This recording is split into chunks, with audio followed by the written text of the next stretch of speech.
Bismillahirrahmanirrahim. Assalamualaikum warahmatullahi wabarakatuh. Alhamdulillah, summa alhamdulillah. Alhamdulillahi rabbil alamin. Assalatu wassalamu ala sayyidil mursalin, habibina wa syafi'ina wa maulana Muhammadin wa ala alihi tayyibin wa sahbihi al-muntajabin wa tabi'ina lahum bi ihsanin ila yaumiddin. Sahabat Islam ramah, marilah kita senantiasa bersyukur kehadirat Ilahi Rabbi atas rahmat dan nikmat yang dilimpahkan kepada kita semua. Mudah-mudahan kita senantiasa digolongkan pada orang-orang yang pandai bersyukur, karena sebagaimana janji Allah di dalam Al-Quranul Karim, la in syakartum la azidannakum wa la in kafartum inna adabi lasyadid. Kalau kita bersyukur, insyaallah rezeki kita akan terus bertambah dan melimpah. Sebaliknya kalau kita syukur, maka azab Allah akan sangat pedih.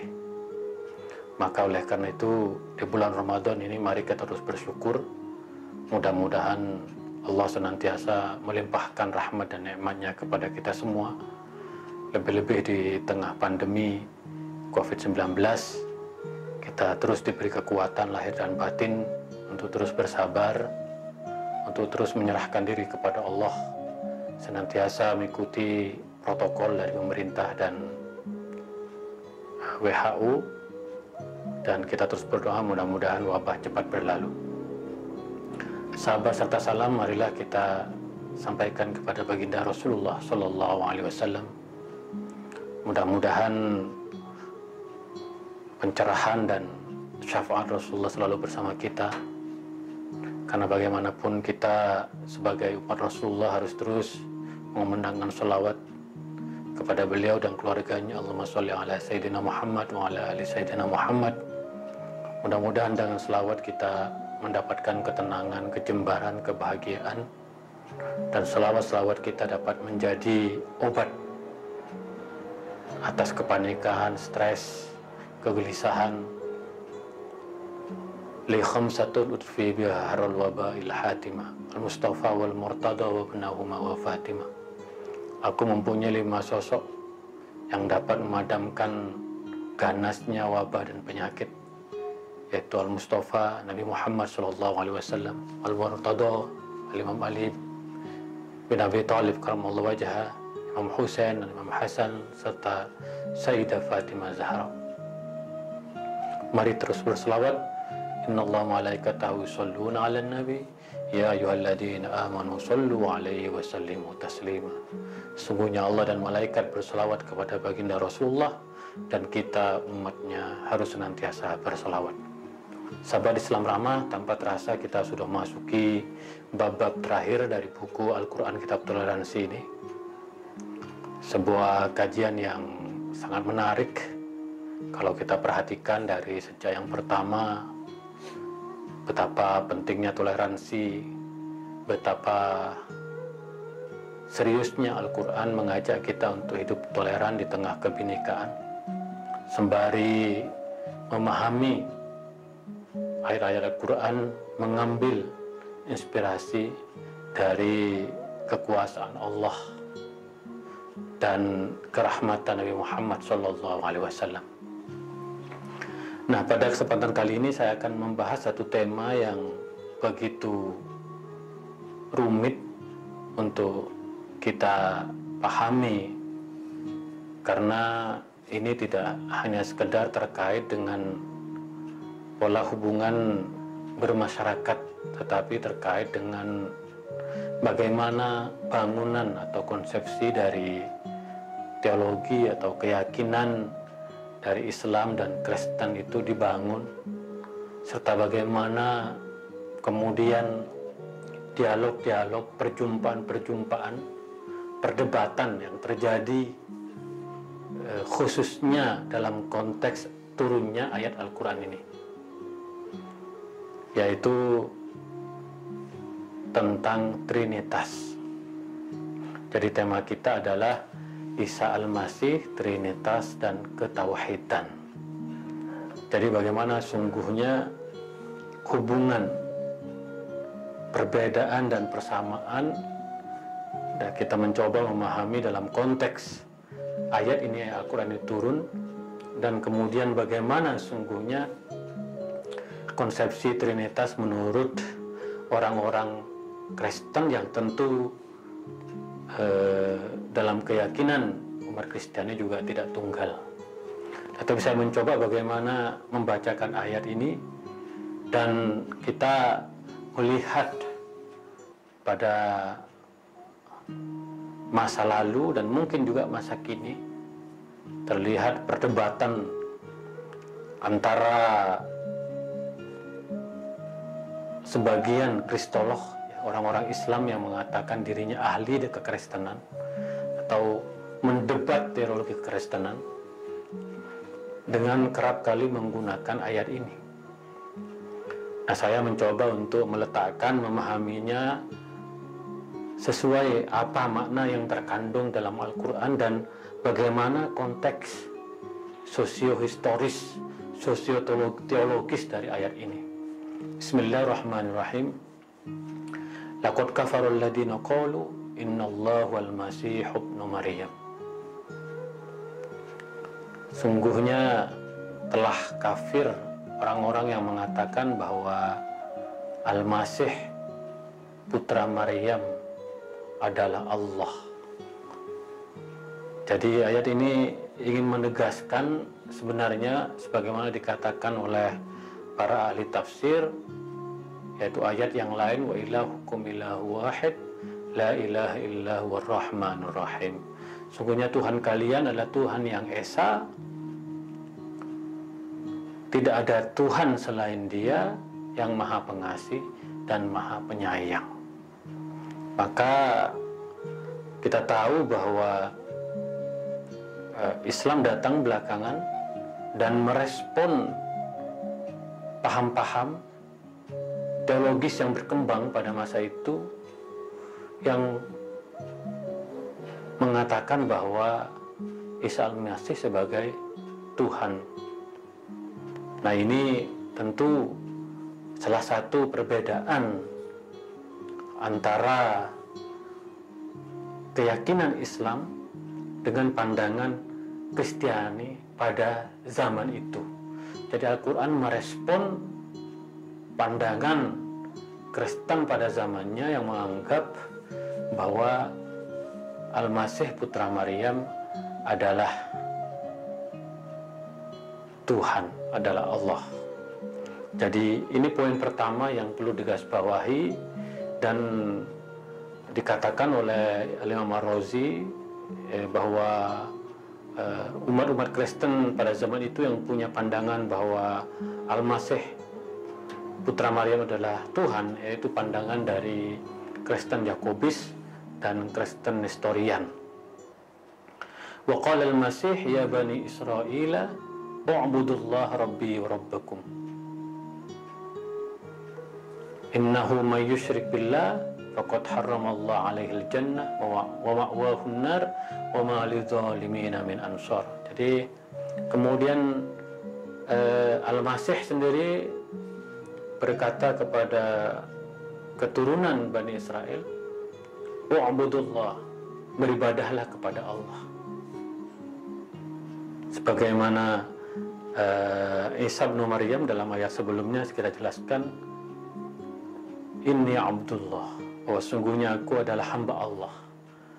Dan Isa menyatakan diri sebagai hamba Allah dan memerintahkan kepada Bani Israel untuk beribadah kepada Allah, yaitu Rabbi wa Rabbakum annahu may yusyrik billah faqad haramallahu alaihi jannah.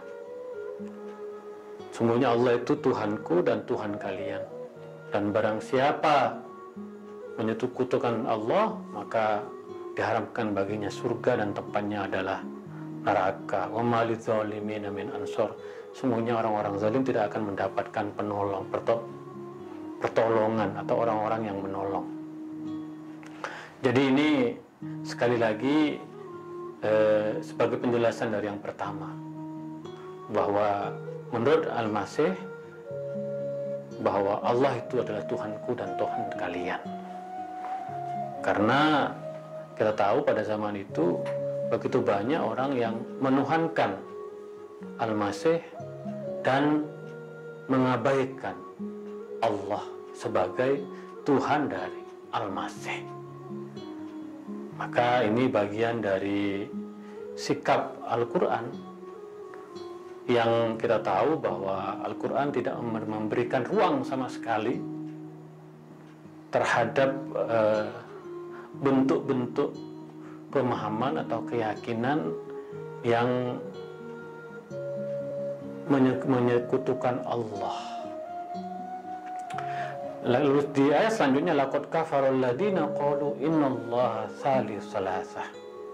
Sungguhnya telah kafir orang-orang yang berkata sesungguhnya Allah itu tiga dari yang tiga.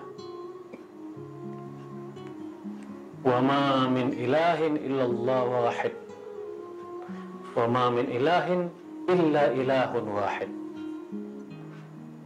Sesungguhnya tidak ada dari Tuhan kecuali Tuhan yang satu. Nah, ini juga menjadi satu perdebatan bagaimana para ulama memahami ini. Sungguh kafir orang yang berkata bahwa bahwa Allah adalah tiga dari yang tiga.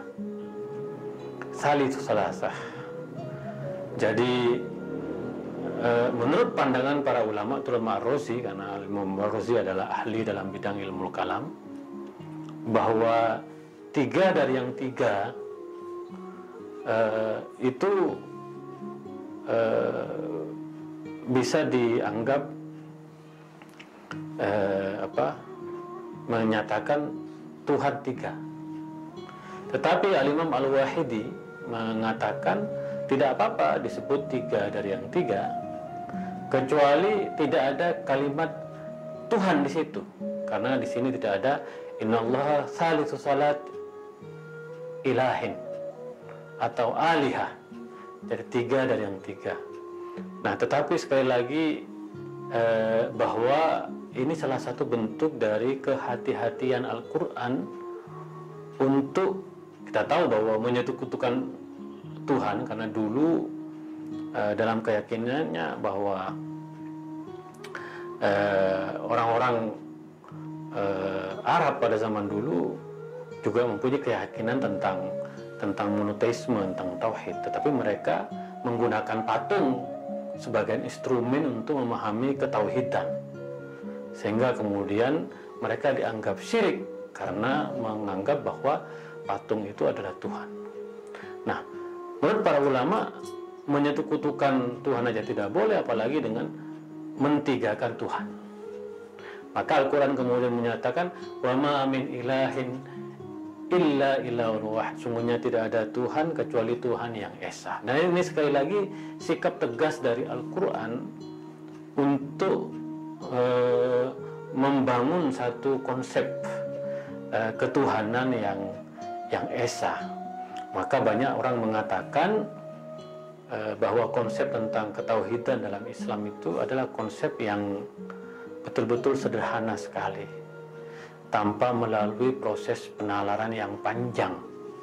Maka qul huwallahu ahad, Allahus samad, lam yalid wa lam yulad wa lam yakun lahu kufuwan ahad. Katakanlah bahwa Tuhan itu satu, lam yalid wa lam yulad, tidak melahirkan dan tidak dilahirkan. Jadi konsep dalam Islam, tetapi sekali lagi konsep di dalam kekristenan memang sangat berbeda. Kenapa? Karena kalau kita bicara sejarahnya, bahwa kita tahu dalam 10 perintah Tuhan, yang pertama kan perintah tentang percaya kepada Tuhan yang esa. Kalau kita lihat di dalam perjanjian lama. Tetapi setelah 3000 tahun ditemukan bahwa Isa atau Yesus itu berbicara, mendengarkan atau berkomunikasi dengan Tuhan, sehingga kemudian lahirlah konsep Trinitas itu. Nah, saya kebetulan membaca beberapa buku dari yang ditulis oleh karangan Kristiani, terutama di Timur Tengah, yaitu Yohanna Kolta, seorang Kristen Katolik di Mesir yang saya juga pernah sampaikan dalam pertemuan pertama, bahwa Trinitas atau As-Salus menurut dia, maka konsep Trinitas itu dalam bahasa Arab bukan Salisus Salasa seperti dalam ayat ini.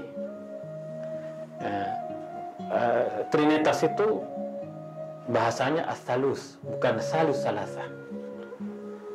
Jadi kata dia bahwa konsep Trinitas di dalam Kristen itu adalah Asyarhul A'dham li'aqidatil wahdaniyah. Sungguhnya Trinitas itu merupakan penjelasan yang paling penting dalam meletakkan fondasi akidah ketauhidan. Kenapa? Kata dia, karena di situ ada kalimatullah dan situ ada ruhullah. Bahwa Yesus atau Isa itu sebagai kalimatnya Allah. Kita tidak mungkin memahami cinta dan kasihnya Allah tanpa melalui kalimatullah. Sebagaimana kita juga tidak mampu memahami alam raya, adanya kita dan cinta kita tanpa melalui ruhullah. Maka Trinitas atau As-Salus itu, yaitu Bapa, Anak atau Firman dengan Ruh Kudus itu sesungguhnya adalah sebagai penjelasan dari konsep ketauhidan. Dan oleh karena itu di Indonesia kita melihat ketuhanan yang Maha Esa juga, Pancasila sila pertama juga diamini oleh umat Kristiani. Dan kita tahu bahwa pada dasarnya ketauhidan itu merupakan ajaran yang melekat di dalam tradisi kekristenan dan Yahudi. Dan kita tahu bagaimana Al-Quran, sebagaimana kita bahas pada pertemuan sebelumnya, bahwa Al-Quran juga mengapresiasi terhadap kesalehan para pendeta-pendeta, karena mereka betul-betul beriman kepada Tuhan dan hari akhir dan beramal saleh. Jadi sekali lagi, orang-orang Kristen menggunakan kata Trinitas bukan Salisus Salasa, tapi As-Salus, Aqidatus Salus, yaitu keyakinan teologis. Karena orang-orang Kristen tidak mungkin memahami ketauhidan Tuhan tanpa melalui konsep dari Trinitas. Jadi ini adalah semacam metafor. Nah, oleh karena itu para ulama tafsir mengatakan, terutama Imam Ar-Razi, memang ada perbedaan dalam memahami tentang keesaan Tuhan. Allamah Tabatabai juga mengatakan bahwa pada dasarnya untuk memaknai keesaan Tuhan itu tidak mudah. Satu teologi yang rumit. Di dalam tradisi Islam sendiri banyak perbedaan pandangan antara Mu'tazilah dengan Ahlus Sunnah, dengan Asy'ariyah, belum lagi aliran-aliran yang lain di dalam hazanah Islam. Maka oleh karena itu kalangan Sufi biasanya memahami konsep Trinitas dari Kristiani itu adalah konsep metaforik, karena konsep Trinitas tentang teologi ketuhanan lahir dalam tradisi filsafat Yunani yang berbeda dengan tradisi Islam mungkin. Tetapi pada akhirnya konsep-konsep Imam Asy'ari juga mencoba untuk menggunakan logika dalam memahami tauhid. Maka perdebatan-perdebatan antara Imam Asy'ari dengan Mu'tazilah, terutama dalam hazanah Islam sendiri, menggunakan logika Aristotelian. Nah, tetapi Al-Quran sekali lagi kalau kita lihat bagaimana merumuskan konsepsi tentang ketauhidan, memang Al-Quran menegaskan bahwa seperti yang dikatakan tadi, laqad kafarul ladzina qalu innallaha wal masih ibnu Maryam wa qala al masih ya bunayya ya bani Israila wa'budullaha rabbi wa rabbakum. Sangat jelas sekali bahwa menurut Al-Quran Isa Al-Masih itu putra Maryam adalah hamba Allah dan mengajak kepada kita semua untuk beribadah kepada Allah, karena Allah sungguhnya lah Tuhan kita, Tuhanku katanya, kata Al-Masih, dan Tuhan kalian. Nah, yang menarik dari ayat ini bahwa walaupun terjadi perdebatan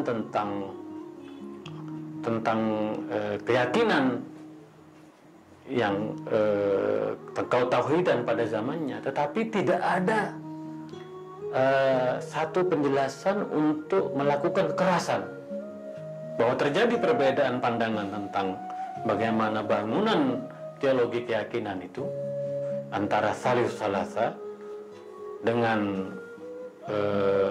konsepsi Tuhan yang Esa tadi itu. Tetapi perbedaan itu, innahu man yusyrik billah faqad haramallahu alaihil jannah. Jadi tidak ada sanksi di dunia terhadap perbedaan keyakinan. Paling cuma mengatakan kamu telah kafir, kamu telah keluar dari konsepsi pandangan Al-Quran tentang ketauhidan, dan kalau kamu menyekutukan Tuhan, maka kamu akan dilarang masuk surga. Wa ma'wahun nar, dan sungguhnya tempat kalian di neraka. Jadi Al-Quran di sini tetap memberikan satu pandangan kepada kita, walaupun kita berbeda sekalipun dalam konsepsi tentang ketauhidan, maka pada akhirnya kita harus kembalikan kepada Allah. Allah sendiri nanti yang akan menghakimi. Kita yang hidup di dunia sebagaimana metode Al-Quran tadi itu harus betul-betul menerima keragaman pandangan teologis sekalipun. Dan Al-Quran, dan tugas kita menyampaikan sebagaimana Al-Quran menyampaikan kalamullah tadi itu. Nah, sekali lagi juga tentang konsep Trinitas. Nah, konsep Trinitas ini kan konsep yang sekali lagi konsep yang usianya sangat panjang sekali.